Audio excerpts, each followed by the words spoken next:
Assalamualaikum warahmatullahi wabarakatuh. Kami dari kelompok satu literasi data akan mempresentasikan tugas besar tugas literasi data.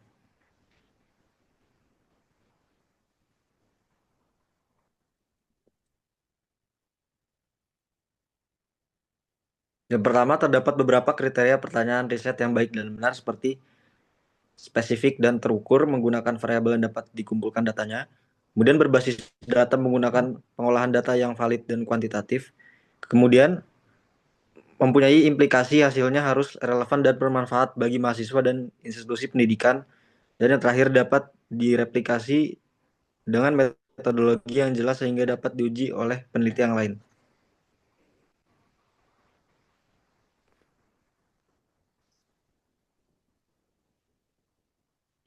Kemudian ada pula judul riset yang kita pilih yaitu hubungan antara tingkat stres dan dukungan yang diterima mahasiswa-mahasiswi program studi desain interior Universitas Telkom angkatan 2021. Ada beberapa alasan mengapa judul ini relevan dan penting untuk dikaji. Seperti judul ini dipilih karena kesehatan mental mahasiswa menjadi isu krusial di tengah tekanan akademik yang tinggi. Mahasiswa sering menghadapi beban tugas, ujian, serta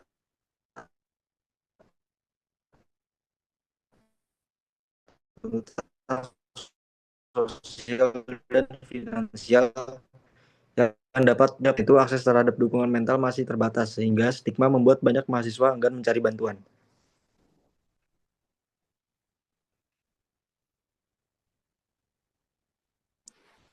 Kemudian terdapat dua alasan judul ini tepat dan kuat. Yang pertama spesifik dan terarah. Yang kedua judul ini secara jelas menunjukkan variabel bebas seperti tingkat dukungan yang diterima, variabel terikat, tingkat stres, subjek, mahasiswa, prodi desain interior, populasi, fokus kepada angkatan 2021 Universitas Telkom. Judul penelitian ini yaitu hubungan antara tingkat stres dan dukungan yang diterima mahasiswi program studi desain interior Universitas Telkom angkatan 2021. Dipilih karena dirasa mampu merepresentasikan fokus kajian yang ingin diteliti secara jelas dan terarah. Kemudian pemilihan fokus pada mahasiswa-mahasiswi desain interior angkatan 2021 didasarkan pada pertimbangan bahwa kelompok ini telah menjalani perkuliahan selama kurang lebih 4 tahun sehingga memiliki pengalaman akademik yang relatif lengkap termasuk dinamika stres dan bentuk dukungan yang mereka terima selama masa studi.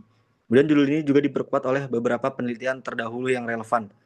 Misalnya seperti penelitian dari Universitas Muhammadiyah Sidoarjo, kemudian juga dari Universitas UIN Syarif Hidayatullah Jakarta yang turut membuktikan bahwa dukungan sosial memiliki pengaruh signifikan terhadap stres dan akademik.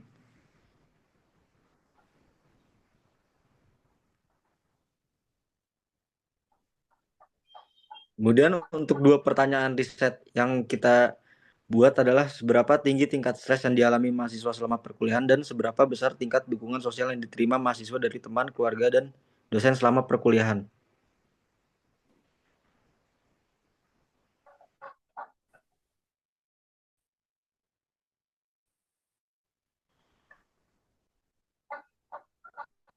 Kemudian untuk analisa pertanyaan pertama yaitu seberapa pertanyaan ini spesifik dan langsung mengukur kondisi psikologis mahasiswa selama perkuliahan. Kemudian kaitannya dengan riset yang baik menggunakan data kuantitatif yang valid dan reliable untuk mengukur kondisi stres mahasiswa sebagai dasar riset untuk mengenai kesehatan mental.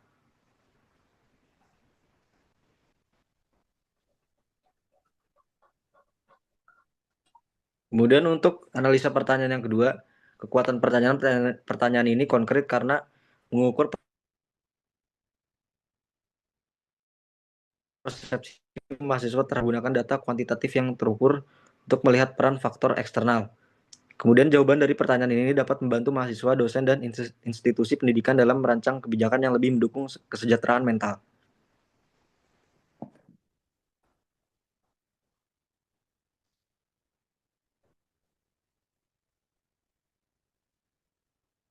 Kemudian ada variabel peran jenis data dan diskrit skala yang digunakan untuk seberapa tinggi tingkat stres yang dialami mahasiswa saat masa perkuliahan, yaitu variabelnya tingkat stres mahasiswa, perannya terikat, jenis datanya kuantitatif, diskritnya diskrit kontinus, skalanya skala interval.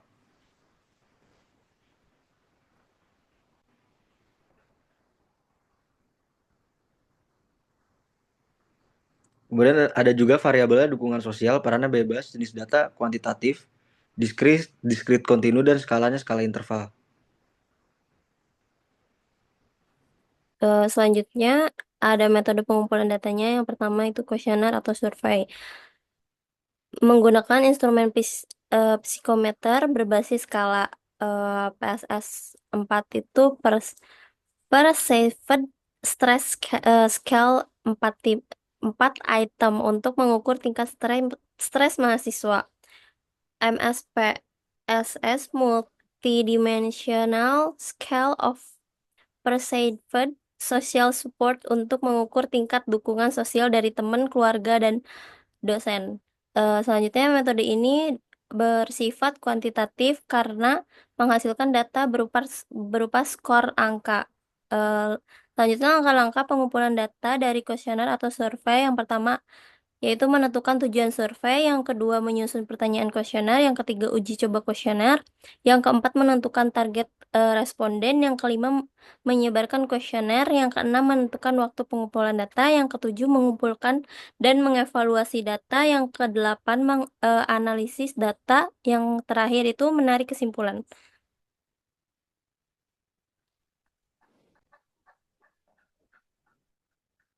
Rumus penentuan sampel dan teknik pengambilan sampel itu populasi siswa, mahasiswa atau mahasiswi Desain Interior Telkom University angkatan 21, eh, ukuran populasinya itu 240 orang, terdiri dari kelas DI 4501 hingga kelas DI 4506. Ukuran sampel menggunakan rumus Slovin. Eh, dalam penelitian ini, teknik mengambil sampel yang digunakan adalah probability sampling dengan metode purpose sampling. Alasan pemilihan teknik ini adalah karena penelitian memiliki kriteria khusus terhadap subjek yang ingin diteliti, yaitu mahasiswa atau mahasiswi program studi desain interior angkatan 2021 yang pernah mengalami stres selama menjalani perkuliahan dan juga pernah menerima bentuk dukungan selama masa tersebut. Selain itu, pendekatan ini dianggap lebih efisien dalam konteks keterbatasan waktu dan sumber daya, terutama ketika penelitian sudah mengetahui karakteristik spesifik dari populasi yang ingin dikaji. Oleh karena itu, meskipun jumlah populasi mahasiswa atau mahasiswi angkatan 2021 berjumlah 240 orang, hanya 70 orang yang memenuhi kriteria inklusi dan dianggap mampu memberikan data relevan dengan permasalahan penelitian. Terus selanjutnya. Keterangan data primer atau sekunder untuk setiap variabel. Variabel tersendiri itu tingkat stres mahasiswa, jenis datanya itu data primer, keterangannya itu diperoleh langsung dari kuesioner PSS 4. Selanjutnya, dukungan sosial itu jenis datanya itu data primer, keterangannya itu diperoleh dari kuesioner MSPSS.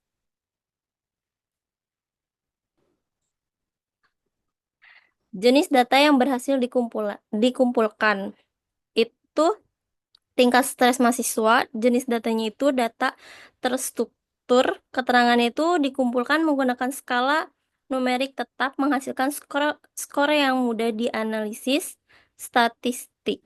Eh, Dukungan sosial itu jenis datanya data terstruktur, keterangannya skor persepsi dukungan sosial dikodekan secara kuantitatif dalam bentuk angka. Selanjutnya,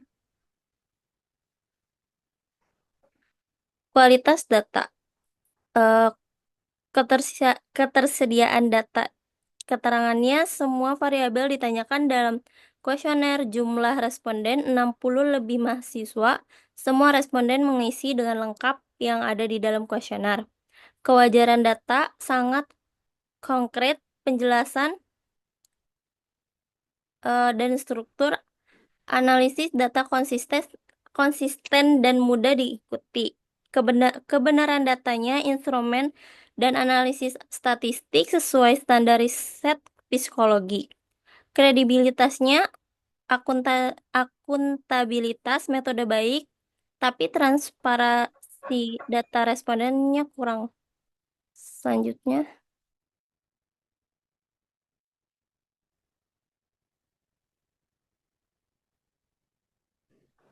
ini hasil data yang didapat dari data dirinya. Dari jenis kelamin itu lebih banyak perempuan dibanding laki-laki. Untuk fakultas sendiri itu lebih banyak itu dari eh, apa ini? Industri kreatif. Selanjutnya aja.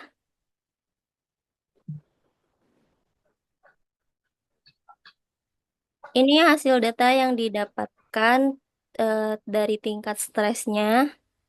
Selanjutnya,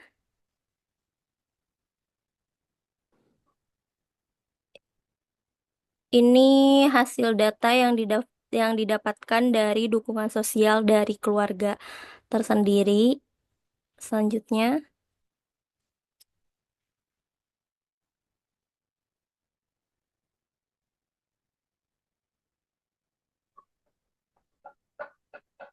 ini hasil data yang didapatkan dari dukungan sosial itu dari teman-teman masing-masingnya.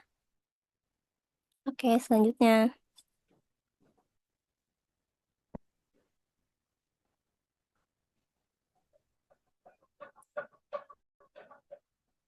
Selanjutnya ada hasil data yang didapatkan dari dukungan sosial lingkungan perkuliahan yang menyatakan bahwa pertanyaan pertama, saya merasa ada dosen atau pembimbing akademik yang peduli terhadap kesejahteraan saya, itu diperoleh oleh nomor 4 dengan suara terbanyak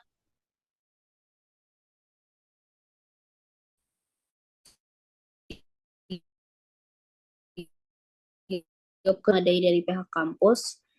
Itu juga masih sama, diperoleh oleh nomor keempat dengan persentase 45,3%. Yang ketiga, saya bisa mendiskusikan masalah akademik saya dengan dosen, itu juga masih sama di nomor 4 dengan perolehan nilai 9,4%. Dan yang terakhir, saya tidak merasa sendiri dalam menghadapi masalah kuliah. Dan yang paling terbanyak di nomor 4 dengan hasil suara terbanyak 43,8%. Kemudian yang selanjutnya ada metode grafis. Untuk memvisualisasikan distribusi data digunakan beberapa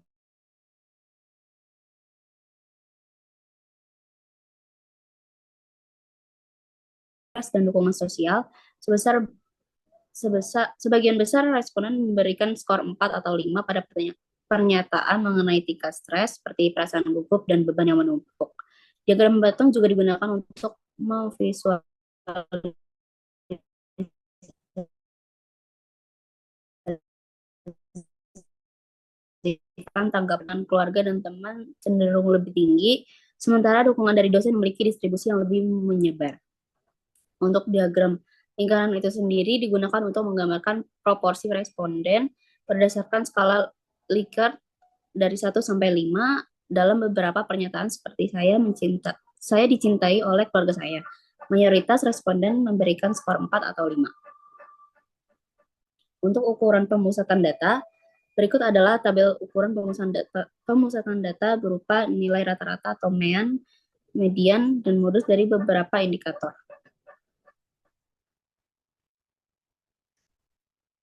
Kemudian ini selanjutnya untuk ukuran pemusatan data, untuk interpretasi sendiri itu yang pertama tingkat stres mahasiswa cenderung tinggi, yang kedua dukungan dari keluarga dan teman berada dalam kategori baik, yang ketiga dukungan dari dosen cukup bervariasi. Untuk ukuran variabilitas, untuk interpretasinya sendiri, yang pertama variabilitas tinggi pada item stres menandakan pengalaman stres yang berbeda-beda, yang kedua dukungan keluarga lebih konsisten dibandingkan dukungan dosen. Untuk rumusan masalah yang berada di dalam kasus kami, seberapa tinggi tingkat stres yang dialami mahasiswa selama menjalani perkuliahan. Untuk metode penelitiannya itu sendiri, kita menggunakan penelitian kuantitatif deskriptif. Instrumennya kuesioner skala stres 10 item, populasi dan sampel menggunakan mahasiswa 240 orang dengan sampel 70 orang dan tidak pernah sampai selalu.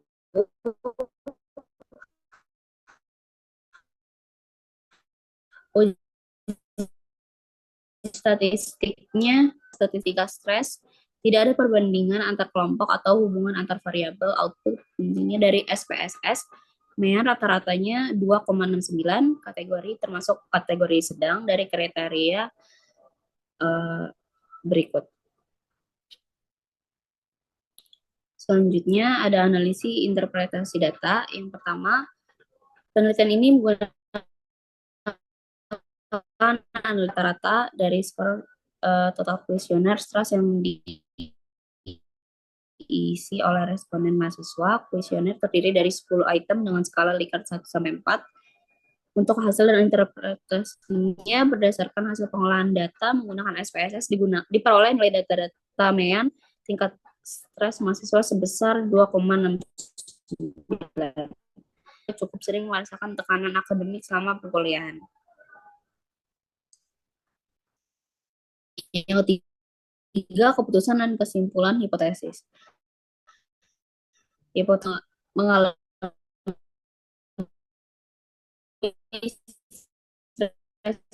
mengalami stres selama perkuliahan. Karena nilai rata-rata berada dalam kategori sedang, maka H0 ditolak dan H1 diterima. Kesimpulan, mahasiswa mengalami tingkat stres yang tergolong sedang selama perkuliahan ini menunjukkan bahwa meskipun stres tidak tergolong tinggi atau ekstrim, tekanan akademik tetap terasa cukup nyata dan perlu diperhatikan oleh pihak kampus maupun mahasiswa sendiri.